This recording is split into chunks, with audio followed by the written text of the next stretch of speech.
If Arizona wants to win a championship, Jaden Bradley is going to have to get them there.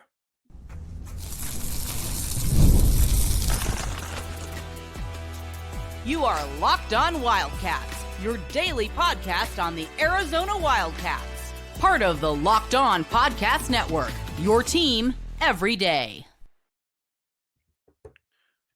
Hello and welcome into Locked On Wildcats. I'm your host, Leaf Tulane, your resident college basketball guru, stats nerd, point guard by game, and ball knower by trade. And I'm excited to talk Arizona hoops with you today. Thanks for making Locked On Wildcats your first listen each and every day. And remember, Locked On Wildcats is free and available on all platforms, including YouTube at Locked On Wildcats, where the best way to help us grow is to comment anything below. And today's question is, which player is the biggest X factor for Arizona this year? Today's episode is brought to you by Game Time. Download the Game Time app, create an account, and use code LOCKEDONCollege for $20 off your first purchase. Today on the show, I'm going to outline who and what control how far this season goes for Arizona. How far Arizona can make it in the Big Dance, how they fare in the Big 12. I'll tell you what it hinges on, and who it hinges on. So let's dive right in without further ado. And let's start at the head of the snake, and that's the point guard, Jaden Bradley. Here's why he's the X factor while simultaneously being the most important player. Because being the most important player doesn't mean he's necessarily the best player. He can be, but I don't know if he will be. But I think he's the most important player because he controls the pace, the tempo of this team. And that for this team, tempo is absolutely vital. We're going to refer to this all year long on KenPom and see how good Arizona is in terms of playing fast. Because if they play fast, they're going to do well.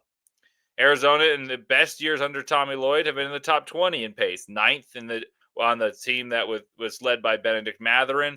Mathurin and company went on to be a 1 seed. They lost in the Sweet 16. Then the following year, they were 15th in pace, and the 15th in pace led to a 2 seed. The 16th in pace the year following that was a 2 seed as well. And last year in the fourth season, Tommy Lloyd's team made the Sweet 16. They lost to a very good Duke team, but last year was a bit of a disappointment. They had double-digit losses. It wasn't a clean season. There were a lot of twists and turns, and last year, 49th in pace. There's a big difference right there. Bradley plays better in the open court, and while that individually benefits him, it definitely benefits and behooves the team to play quickly. He's also one of the more important players in the half court, not just due to the half court creation because he plays the point guard position and handling pressure, orchestrating the offense. You know, that's all important. That's all well and good. But if he can shoot the ball well, like he did in the scrimmage against St. Mary's, going 2 of 2 from 3, that opens up a whole new can of worms for defenses to have to guard and for what Arizona can do in the half court. Because if he shoots it well, you can't go under screens against him, and you have to chase over. He gets downhill in the dunker spots occupied by Tobe Awaka and Mo Krivas, and dealing with what can be a roll man and Pete in the short roll becomes ever more dangerous, and that is huge. He then allows himself to get a downhill attacking if he shoots well, attacking off of closeouts at a rate he could never before because teams would short close against him, daring him to shoot. So let's talk about shooting a little bit here as well. Shooting is going to be a theme. We're going to talk about this at different stages. But let's talk about Jaden Bradley's shooting in specific. Arizona only scored 26% of their points last year off of threes. That was 289th in the country. That's per KenPom. As a team, they shot 33.8% from three. It's not terrible, but it's not good. Bradley, for himself, shot 32% from three on just over 2 attempts, 2.1 attempts, versus 46%. That's fantastic, but on just 0.8 attempts, meaning he's really not that good a shooter, and he knocked down a bunch of threes. And that was 32% was last year when he was running the show as the starting point guard next to Caleb Love, and 46% is when he was splitting time with Kylan Boswell, playing largely off the ball, not really operating at the helm. He has the keys this year. The 46% shows how little he shot due to issues shooting the ball early in his career, but also how he was off the ball then, and now he's not off the ball, but when he is the last guy in a rotation, he's got to knock it down. And when he's hiding behind screens and teams go under, he's got to be a threat to knock those down, and he opens up so much of the offense. The next year, which was last year, he shot 32%, which is a bad percentage on 2 attempts, meaning he didn't shoot that much and he wasn't that good when he did. I also think that team played slower and the ball stopped more frequently, so the shots weren't as good of a quality shot. So if he can hit threes off the dribble, or just as the last guy of a rotation, the ball swings around the horn and he's sitting in the corner and he opens up and he knocks that down, he opens up so much of what he can do attacking, because what he's great at is getting to the rim, finishing, and creating from in there. And in turn, he'll be a better distributor, because when he goes to the rim, he's looking to score. And I think he'll be more polished this year because of the way I've seen him move in the scrimmages. He looks so smooth on the court, less pedal to the metal, frantic, frenetic pace, but more slither to the spots and elevate and score on a mid-range or pass at appropriate times. The maturity is a huge thing in college basketball. There's always the cliche, you got to get old and stay old. Well, Tommy Lloyd kind of talked about how that's not necessarily true. Like, if you can get a 5-star, you really are not going to be thinking twice, and you're going to go get that 5-star rather than try to get some guys that are transfers from a lesser conference and say, you know what, come play for us. We're going to pay you a ton, and you're going to have a prominent role on a bigger team, but you're not going to be as prominently featured as before. I say that to say this. The Arizona got those. They got Koa Pete. They got Brayden Burries. But you still need a veteran and a big power program veteran. That's what Jaden Bradley is. And I think he's out to prove something already this year, that he's that guy and he's going to be more featured prominently and not sharing the backcourt with Caleb Love.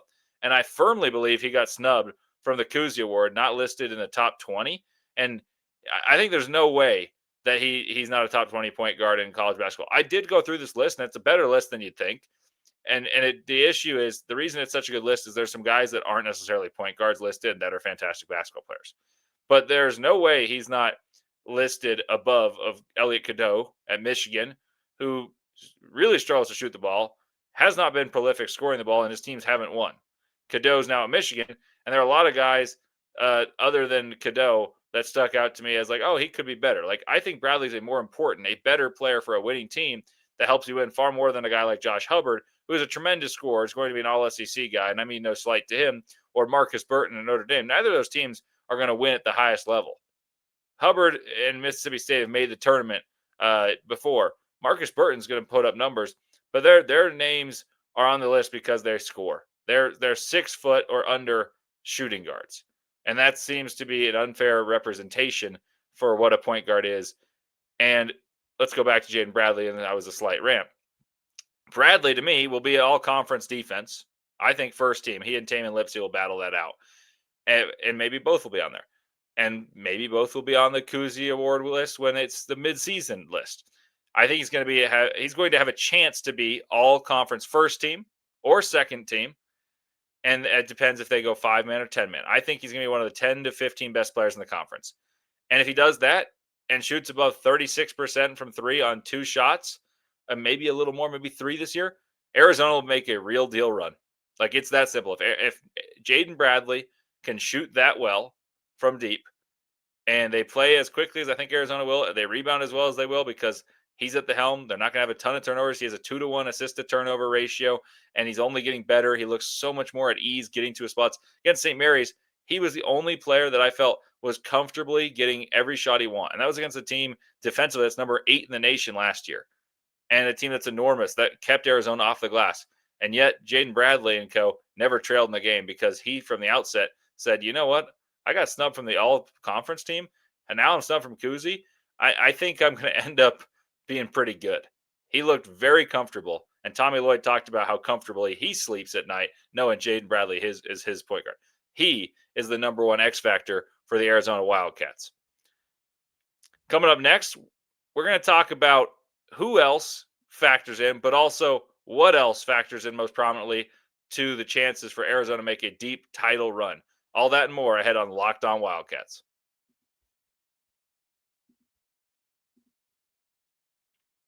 Right now, new customers can bet just $5 and get $300 in bonus bets. Yeah, you heard me correctly. That is insane. It's the best deal around. And if you win, I'll tell you that again, just because it's that crazy. New customers can bet just $5 and get $300 in bonus bets if you win. $5 gets you $300. That's right. Pick a bet, put down $5, and if it hits, you'll unlock $300 in bonus bets to use across the app. It makes watching football even more exciting when you've got a little something riding on the action. Whether you're a casual fan or you love diving into the stats like me, FanDuel makes the game day more fun for all and the experience is fantastic. The NFL season's here, and FanDuel has an offer you don't want to miss. So what are you waiting for? Visit FanDuel.com to download the FanDuel app today and get started.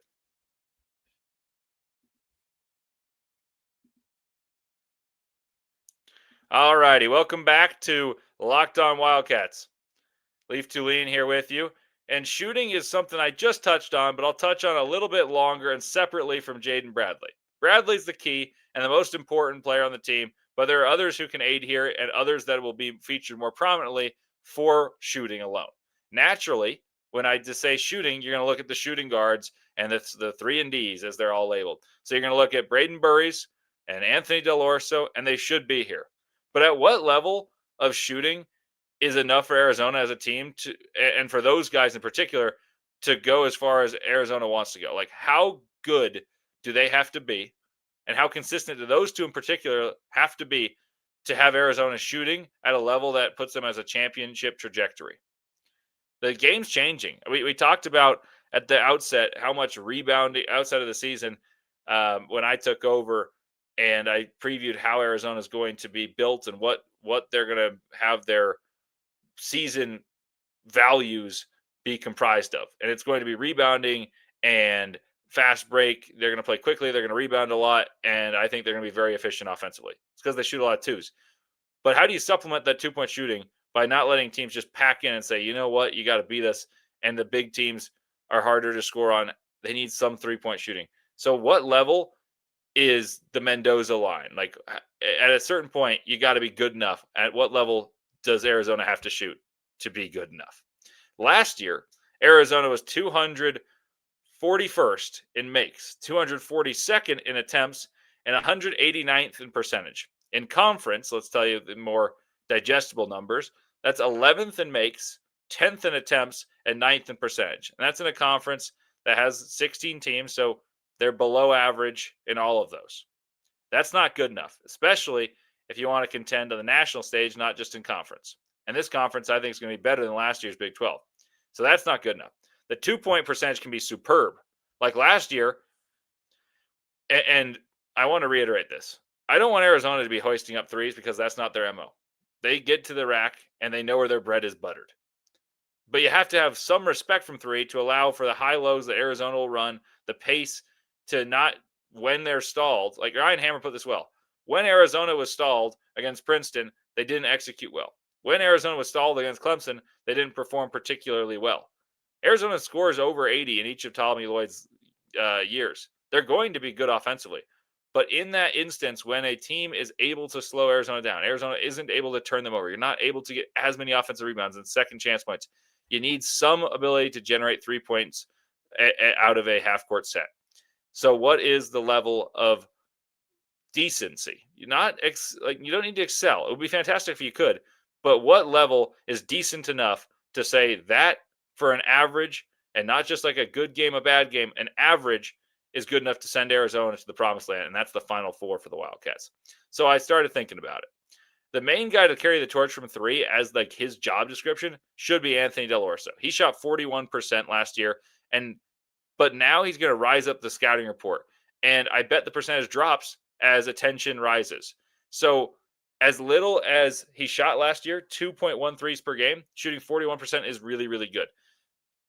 I think he's more likely to shoot somewhere around 38, 39% and shooting 3.5, 4 threes per game. That would be really good. That would be icing on the cake. Maybe I'm overly optimistic, but he's going to shoot significantly more threes than 2.1 per game. 2 years ago, so I talked about the issues shooting last year. Let me reiterate for you guys. Arizona, let's say in conference, they were 11th in makes, 10th in attempts, 9th in percentage, and that was at like 32% in conference play, 34% on the season. So 2 years ago, the Wings made threes. That's the difference. Pelle Larsson, NBA player, 43% on three-point attempts, and he shot 3 a game. Kashad Johnson, 39% on nearly 3 attempts. Boswell, 34%. Bradley, 46% in ancillary roles. But they knocked down threes. That team didn't make a ton of threes, still shot a low volume, but made 37% of their threes, which is top 20 in the nation. Top 20 in the nation versus 189th in the nation. That's an enormous gap. And the year before that, actually, I jumped the gun. That was a 37. They were good. It's in the 70s. So still a very respectable in terms of Power Fives. They're a good 3-point shooting team. That's a big gap. 37% from 32% in conference play is a big gap. But the year before that, Arizona shot a lot more threes and even made a higher percentage. They shot 38% from three, which was good for 20th in the NCAA. And now I don't expect Arizona to shoot that prolifically, but they made more threes that year, and that year it was a team that I believed wasn't as good as the following year that shot a little bit worse, but still shot more than last year's team that I think was the worst of Tommy Lloyd's era. So how well does Arizona have to shoot this next year? I say all that to say this. There's a big gap between the best year of shooting, the 20th best 3-point percentage, shooting a higher frequency, but even then, they didn't shoot that much compared to many. Tommy Lloyd's bread is buttered it's in on the interior. They're going to get to the rim. They're going to play quickly, and you're going to play high lows. You're going to use your post presence and Koa Pete. You're going to use Tobe Awaka, Mo Krivas, and Jaden Bradley is going to get to the paint. So who needs to step up and provide a diversity in how they score the basketball, because the rest of those guys are going to live in the paint? That's Brayden Burries. He needs to be able to hit threes to open up his guile-filled mid-range games, jump stop happy, pump fake, footwork, clever game that a five-star typically doesn't have because they usually are reliant on athleticism, and he's not lacking for that. I've likened him to Contender. I've likened him to Chris Middleton for this Arizona squad, and those guys were vital for their respective squads. Chris Middleton, when they won the championship with the Bucks, you had Giannis, he gets all the attention, but when the game slowed down and they build the wall in front of Giannis, make it difficult for him to score, Middleton breaks you down and creates difficult shots and makes them. And he hits the open shots that are generated by the gravity of Giannis. So I project Brayden Burries will shoot 4 threes per game, maybe more. And I hope he's upper 30s from three. My guess is he's going to shoot about 35% on 4 attempts, but he's going to be a guy who shoots well from the line and is a very capable shooter, and he's going to draw a lot of defensive attention. And I think there's one more guy who I think is becoming an X factor from deep and in general. That's Ivan Karchenkov. He's really, really good. Like, just no ifs, ands, or buts. The dude can flat out ball. And I think he'll shoot a great percentage from the floor and from deep. And he's ready to shoot. You watch him play. He's ready to shoot, doesn't hesitate and hoist. And he won't be phased by the speed of the game nor the physicality of the game, having played years and years in Germany professionally for Bayern Munich. And my benchmark goal for Arizona as a team is making 36% of threes, making around 8.2 threes per game, which is one more three than they made last year. And so if you shoot 36% on making 8.2 threes per game, you're going to shoot about 25 threes per game, just roughly. Like let's do the math. It's going to be like 24.8 right there. And that's not much more than they shot last year. I think they shoot a similar amount, just shoot a little bit better because they're going to generate better shots because they have a better team that is more egalitarian in nature. They're going to score a ton of points on the interior and the free throw line, but there needs to be a respectable shooting contingent. And here's to hoping the three that we mentioned can do it. And I think it is a three-headed monster. I think it is Anthony Dell'Orso, Brayden Burries, and Ivan Karchenkov that have to carry that load. And you really hope Jaden Bradley can take a leap and be there too. Arizona made 55% of their twos last year, and they didn't have Big Mo on the interior or a beast like Koa Pete. And Tobe Awaka seems significantly improved looking at the scrimmage today. Not to mention, I think this team's going to play faster, so I expect much of the same there. So the number of, 53 points, 53% of the points from two last year that Arizona scored, I expect it's going to stay the same because they're going to score more points per game, in my opinion. Marginally, but I think that does matter if we're talking about percentages. So Arizona scores more and makes more threes at a higher clip. That means they're going to be really good. So the guys that have to carry this torch is Brayden Burries has to take the largest responsibility in terms of making threes and being diverse in his scoring. You need Dell'Orso to splash threes. And I'm starting to really believe in Ivan Karchenkov being a bigger role player on this team. And he's just not an ancillary piece. This dude is a flat-out stud that will end up making the starting lineup, in my opinion. So Ivan Karchenkov, now you got to make some threes too and shoot about 36, 37% from three and hoist a couple up per game. Well, those are a couple players. We got one more big fact that Arizona needs to be really good at to be as good as I think they can be. And what I think they can be is Final Four bound. So we'll talk about that next. coming your way on Locked On Wildcats.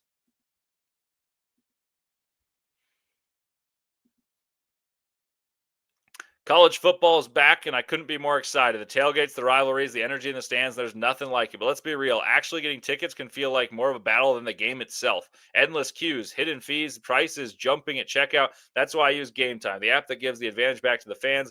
It's the easiest way to score last-minute tickets at the best prices with no surprise fees. What you see is what you pay. I pulled up Game Time, and in just a couple taps, I saw amazing deals. I'm talking about your favorite college basketball or college football games as low as $25. Some stadiums less than others. It's faster, cheaper, and less stressful than any other way I've bought tickets. So take the guesswork out of buying college football tickets with Game Time. Download the Game Time app, create an account, and use code LOCKEDONCollege for $20 off your first purchase. Terms apply. Again, that's promo code LOCKEDONCOLLEGE for $20 off. Swipe, tap, ticket, go. Download Game Time today.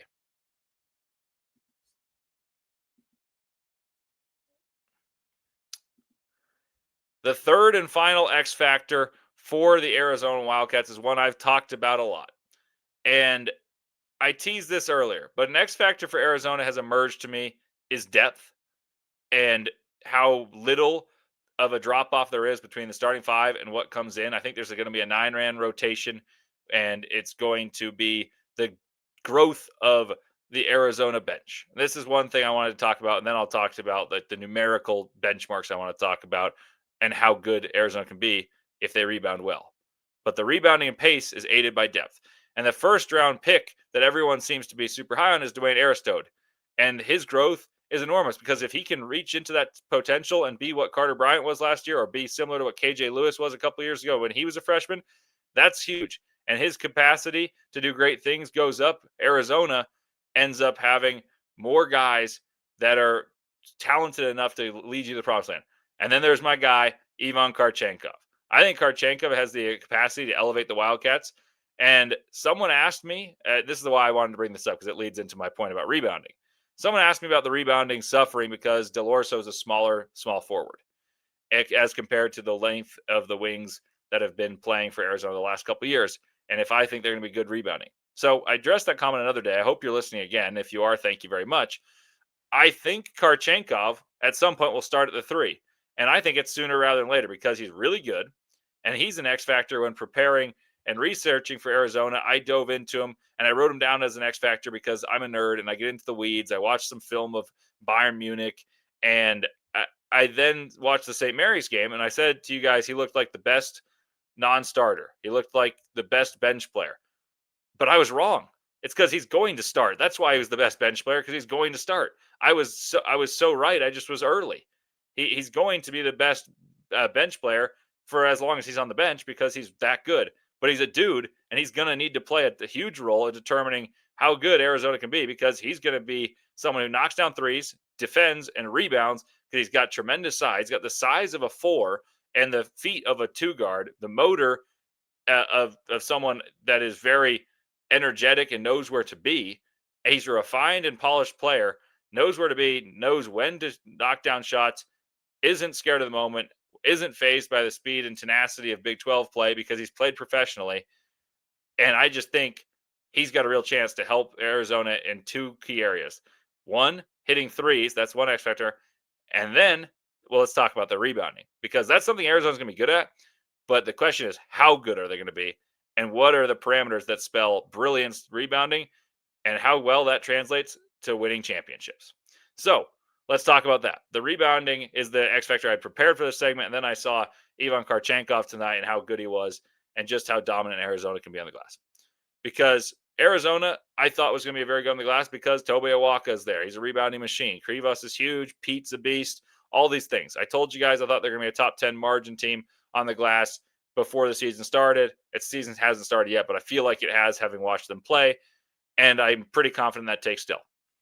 Arizona last year was 16th in offensive rebounding percentage, 19th the year before that, had one down year in 23, and 15th the year with Benedict Mather and Christian Koloko and company.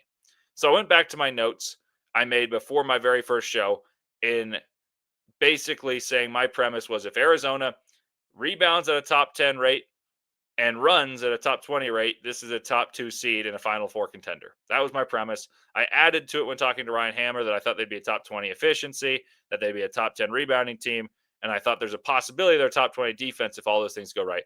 And all that's contingent on rebounding because rebounding aids offensive efficiency and defensive efficiency. So rebounding is what wins in college basketball now. That was my premise as to why I thought Arizona would be good before my very first show. We're not too far removed from that, so maybe some of you guys remember this, but let's review this. I said this as my premise. Reason number one why Arizona will be a dominant team in 25-26 is they'll be a top 5 rebounding team in the country. This is what I wrote the other day. Rebounding is the new thing that spells out success in modern hoops. I firmly believe that. The top 3 high majors in offensive rebounding were top 4 seeds in March Madness, and one of them won the national championship. That's the Florida Gators, who Arizona plays on Monday, and I cannot wait. The other was a 2 seed, and the other beyond that was a 4 seed. Furthermore, the top 6 high major teams in rebounding margin, meaning rebounds more than the opponent, all at least won one round of the tournament. Texas A&M and Illinois won a round, and then the others being Elite 8 teams. That's Michigan State. That was the 2 seed. The champion, Florida, Final Four team in Duke, and yours truly, Arizona, as a Sweet 16 team. That equates to success being found in dominating on the glass, and Arizona's done more of that than pretty much anyone else. And they've done that for years. But their personnel this year lends itself even more to dominating the glass, in my eyes, because they don't have to change the way they play. When they have a 4 that can do a lot of different things, you're not going to lose the volume of rebounding for having someone play more of a diverse style. He can play further from the basket than some of the previous 4s. He can play quicker than some of the previous 4s because he's just a freak athlete. And you have 2 bigs, and they won't fatigue because they'll come in for one another. Each will play, 20 minutes or so, and they're going to rebound. So I think they have the personnel to dominate on the glass even more so. Furthermore, and maybe the last furthermore here, all 4 of the Final Four teams last year, which is the most recent year of trends to look at in data, so there are no surprises, all 4 of those played big. And they were easily the best 4 teams in college basketball last year.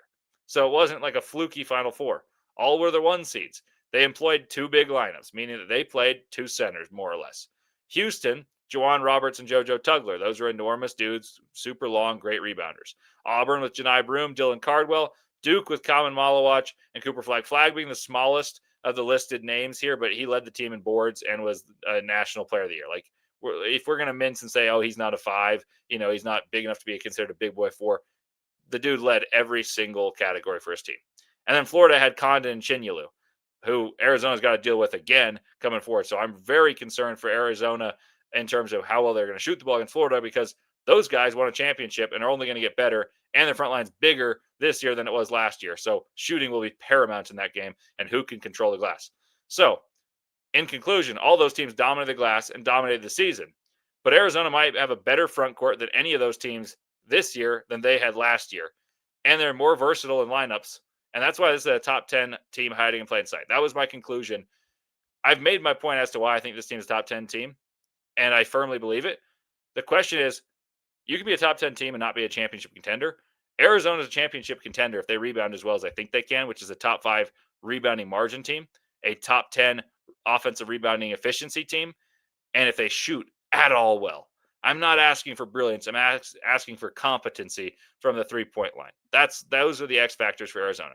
I said that all a week ago. I wrote that out, maybe 2 weeks ago, 2.5, 3 weeks ago, and it rings even more true having seen Arizona play twice. I've seen the 2 scrimmages. I saw the inter-squad scrimmage. And seeing that, and seeing the way that the team wants to play inside-out basketball, which I had a hunch would be the case, and seeing how good Jaden Bradley looks, which is better than I even thought, the keys are truly just how good can Jaden Bradley be? How far can he take Arizona? How much can he improve his shot? How much can Jaden Bradley control tempo and get downhill and distribute to his teammates and put them in the best spots? How well can he and this team shoot the basketball? And lastly, how good on the glass can they be? How dominantly can they win the glass battle against the majority of their opponents?